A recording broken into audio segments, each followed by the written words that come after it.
comme tous les soirs, c'est l'heure du rolling IFOP fiducial pour Sud Radio et LCI. Sud Radio Parlons Vrai, présidentielle 2022. Alors Frédéric Dabi, on m'a toujours dit qu'il valait mieux parler à Dieu qu'à ses saints. On a commencé le rolling IFOP fiducial pour Sud Radio et LCI lundi dernier, le 10 janvier. Avant de dévoiler les chiffres du jour, est-ce que vous pouvez expliquer aux auditeurs de Sud Radio comment fonctionne ce rolling ? Alors, merci Philippe pour votre question. Le rolling, c'est une enquête classique d'intention de vote où nous posons des indicateurs d'intention de vote, de participation à l'élection. C'est un sondage, mais la différence avec les sondages traditionnels, c'est que c'est un sondage en continu. Nous sommes sur le terrain, nous interrogeons 500 Français tous les jours. Donc le reproche parfois juste qu'on peut faire à des sondages d'intention de vote qui sont discontinus, on interroge 2 jours, puis il s'arrête 1 semaine, puis ça reprend. On ne sait pas ce qui peut expliquer telle ou telle progression, telle ou telle baisse. Il y a des effets de conjoncture qu'on n'arrive pas à maîtriser. Ces effets sont contrôlés puisque depuis maintenant le jeudi 6 janvier, pour pouvoir publier une première mesure le 10 janvier, on interroge 500 Français tous les jours. C'est une enquête glissante, c'est-à-dire chaque jour, nous avons le résultat du sondage à J+1, J-1, J-2. Donc à J+1, on enlève J-2. On a un sondage glissant. Et quand on fait la description d'un sondage d'intention de vote comme une succession de photos, le rolling est plus sur une logique de film. On est sur le film de la campagne, puisque tous les jours, nous interrogeons des Français, comme on l'avait fait avec Sud Radio en 2012 et en 2017. Alors justement, le rolling du jour, il y a une nouvelle baisse, celle d'Éric Zemmour, qui après avoir perdu 1,5 point hier, repère 1 point aujourd'hui à 11,5% des intentions de vote.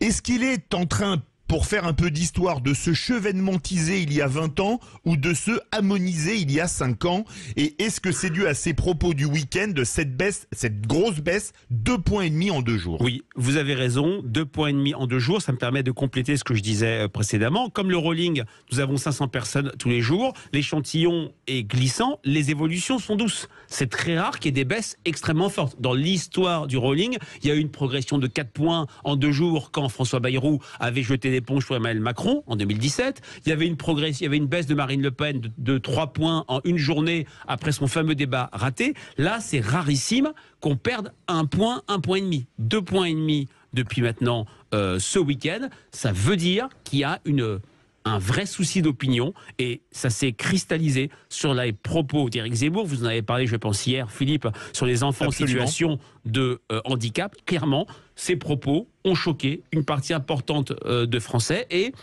concomitamment, ça renforce Marine Le Pen. Elle est stable aujourd'hui, mais elle a progressé d'1 point hier et pour la 2e fois de suite, elle est en situation d'être au second tour. Ce n'est bien sûr, est-ce que c'est un destin à l'achevènement à la Benoît Hamon? Personne ne peut le dire, mais clairement, on sait, quand on touche la question du handicap de l'enfance, ça émeut les Français. Un point d'histoire, parce que vous avez référence à l'histoire des élections présidentielles, en 2007. Le débat d'entre-deux tours, Nicolas Sarkozy, Ségolène Royal. On va parler en termes de langage footballistique. Sarkozy prit le match. Sur toutes les dimensions, oui. il apparaît plus convaincant que Ségolène Royal, sauf au moment où Ségolène Royal l'attaque sur la question du handicap à l'école, où là, elle apparaît beaucoup plus crédible. C'est un sujet très inflammable chez les Français parce qu'il est extrêmement concernant. Et peut-être que Caroline voudra dire des choses là-dessus. C'est ma chronique d'aujourd'hui, Frédéric. Eh ben, très bien.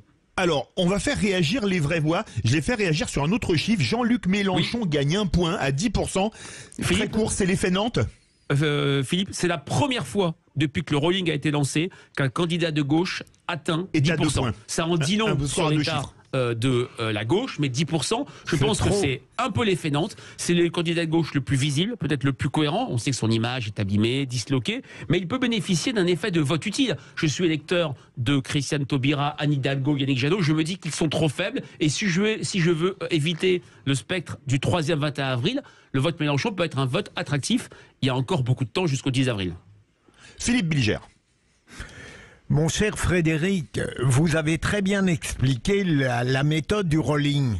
Est-ce que ça veut dire qu'on aurait tort de comparer le rolling, je prononce très mal l'anglais, pardon, oui. Le rolling avec d'autres sondages plus statiques? Est-ce que par exemple, je viens de voir un sondage, je n'en dirai pas davantage, qui fait apparaître des changements par rapport probablement à ce que vous allez nous annoncer pour le rolling. Est-ce que, comme ça n'est pas le même type d'évaluation, est-ce qu'il n'est pas normal finalement qu'il y ait des disparités ? Oui, c'est normal que sur les instituts, il y ait quelques petites divergences, même s'il y a quand même des choses qui sont assez homogènes. La nature du rolling est très spécifique. Quand je dis qu'Éric Zemmour est à 11,5, la marge d'erreur fait qu'il a un score qui se promène entre 9,5 et 13, 14, ce qui fait qu'il tangente peut-être d'autres sondages où il est plus haut. En tout cas, ce qui compte, c'est pas le résultat, c'est la dynamique ou l'anti-dynamique. Clairement, il s'est passé quelque chose et dans le baromètre match qui a été publié, on en parlera un peu plus tard, il n'aura pas réussi à gagner son pari en termes de popularité. Caroline Pilastre. Oui. Les candidats que vous venez de citer, Frédéric, sont des candidats qui paraissent assez clivants pour une majorité des électeurs, à part ceux, évidemment, qui vont voter pour eux. Marine Le Pen, contrairement à Éric Zemmour, et même, par extension, Monsieur Mélenchon, paraît plus sociale, a quand même arrondi pas mal les angles et a une image plus polissée, évidemment, que Monsieur Zemmour, qui souvent est comparé à Monsieur Le Pen à l'époque. D'ailleurs, c'est reproché à Madame Le Pen par beaucoup d'électeurs du FN initial d'être justement plus modéré, avoir une compréhension vis-à-vis de la société que n'avait pas son père. Donc je voudrais savoir si vous pensez déjà que le fait qu'elle monte dans les sondages soit dû à cette image qui soit beaucoup plus lisse et qui ressemble à des candidats sur certains aspects comme Monsieur Macron et tant d'autres, c'est-à-dire qu'elle n'a pas forcément une opinion très clivante sur tous les sujets sociétaux. On sait très bien ce qu'elle pense de l'immigration, de l'insécurité, donc là-dessus ils se rejoignent, Zemmour et elle, mais lui paraît beaucoup plus brutal, beaucoup plus arbitraire, comme justement ce qui s'est passé au niveau de la polémique de ce week-end. Il a eu une image un peu inhumaine, en fait, dans la manière dont il a abordé le sujet. Je vais revenir dessus parce que moi j'apporte de la nuance. Donc est-ce que vous ne pensez pas que c'est justement par rapport à la forme plus que le fond ? Complètement votre analyse très fine, Caroline. C'est vrai que... Comme d'habitude. Oui, c'est vrai. Et ça rime en plus. Oui. Exactement. Laissons Clo-Clo de côté. Moi, j'ai pas suivi là. Voilà. Moi, je me suis endormi sur le coup.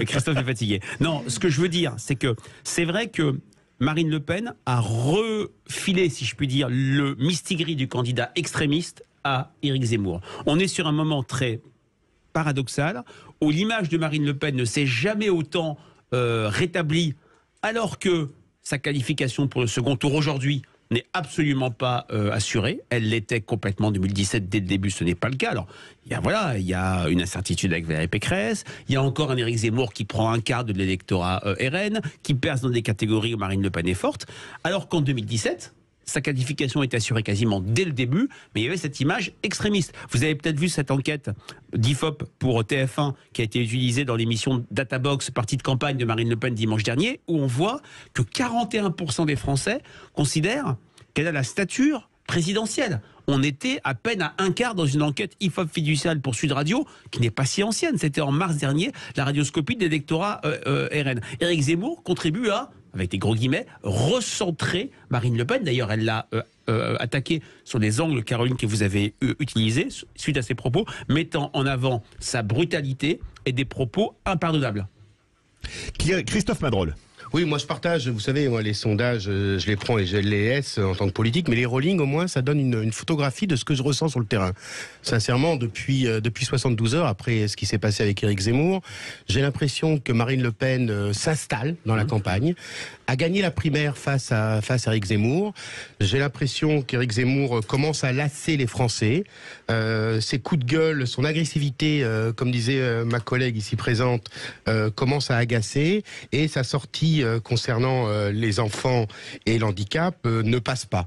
Premier point. Deuxième point, je sens également que à gauche c'est pareil. Je pense que je rencontre beaucoup, évidemment, dans mon milieu d'électeurs de gauche qui vont voter Mélenchon parce qu'ils ont ras-le-bol de ce bazar ambiant à gauche. L'histoire Rousseau-Jadot les agace profondément.